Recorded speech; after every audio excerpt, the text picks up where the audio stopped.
Penggunaan istilah Chief of People sekarang ini memang sudah mulai marak digunakan oleh perusahaan-perusahaan untuk menyebut Head of HR atau untuk menyebut Kepala SDM dengan menggunakan istilah Chief of People. Memang dimulai dari startup company, kemudian juga dimulai oleh perusahaan-perusahaan asing, dan sekarang perusahaan lokal beberapa sudah menggunakan istilah Chief of People ini. Memang kelihatan mentereng dengan menggunakan istilah ini karena menggunakan 3 kata aja atau 3 huruf yang biasa digunakan oleh para C-level. Jadi kita sebut dengan CXO. X-nya ini diganti dengan contohnya kalau untuk finance menggunakan istilah Chief Finance Officer atau CFO, Chief Marketing Officer atau CMO, Chief Operation Officer atau COO.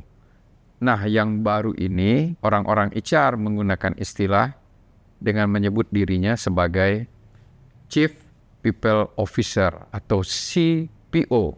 Memang bagus kelihatannya dan hurufnya lebih pendek sesuai dengan market practice untuk C-level.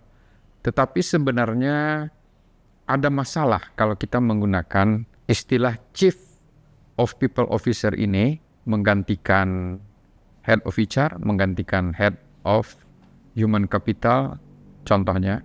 Kenapa? Karena fokus dari Chief of People ini hanya kalau kita lihat dari namanya adalah people aja. Sementara Human Resources itu tidak hanya mengelola people. Jadi dengan menggunakan istilah Chief of People ini seakan-akan mengabaikan elemen-elemen lain yang dikelola oleh HR. Dan akibatnya apa? Akibatnya framework yang digunakan oleh orang HR dengan menggunakan istilah CPO ini menjadi kurang komprehensif, menjadi kurang lengkap, sehingga fokusnya di dalam pengelolaan HR terbatas kepada pengelolaan people aja, sehingga menyebabkan efektivitasnya kurang optimal. Padahal kalau kita lihat fungsi HR di dalam perusahaan itu mengelola 3 hal. Jangan lupa, mengelola 3 hal. Bukan hanya people atau person atau karyawan, tetapi penting juga 2 hal yang lain dikelola oleh HR, yaitu adalah kita sebut dengan position atau organization, dan yang kedua performance. Baru yang ketiga kita bicara people atau person. Jadi HR itu mengelola 3-tiganya. Mengelola position atau organisasi, mengelola performance, dan mengelola person atau people. Jadi kurang tepat kalau kita menyebut kepala SDM-nya sebagai Chief of People. Karena ada 2 faktor lain atau 2 elemen lain yang harus dikelola oleh HR supaya dalam pengelolaan SDM dia menjadi lebih komplit, lebih komprehensif, dan lebih optimal. Yang pertama position. Position itu merupakan infrastruktur di dalam pengembangan SDM.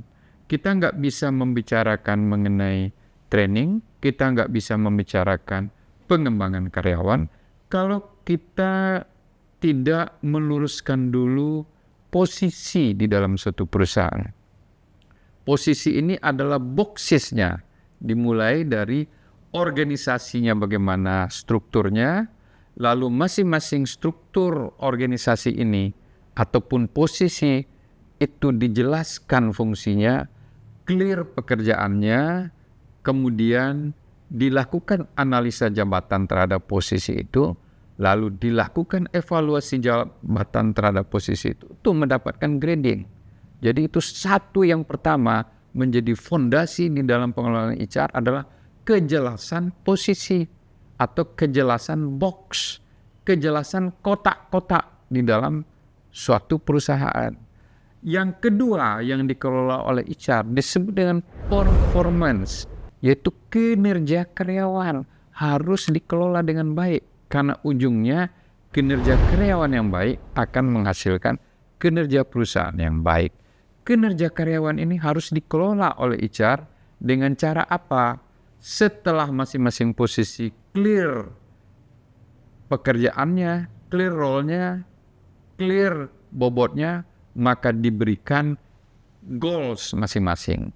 Jadi tugas HR mengcascading goals atau sasaran kerja perusahaan, apa yang mau dicapai, dijadikan sasaran kerja dari masing-masing tim dan sasaran kerja masing-masing karyawan.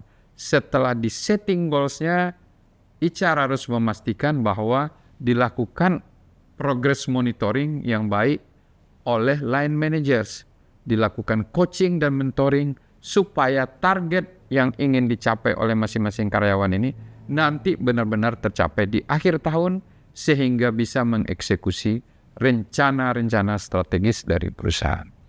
Baru yang ketiga, pengelolaan people atau person dari basis dua tadi, yaitu posisi dan performance. Dari posisi kita akan mendapatkan informasi kualifikasi dari suatu posisi, bagaimana aktual dari kualifikasi atau kompetensi karyawan.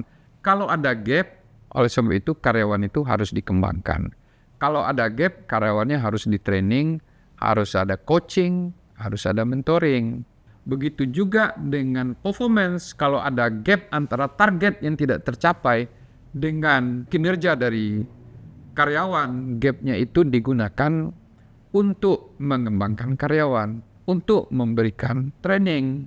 Dan terakhir tentu pemberian kompensasi berdasarkan kepada tanggung jawab, berdasarkan posisi tadi, berdasarkan kinerja dari performance karyawan dan kompetensi individu tersebut.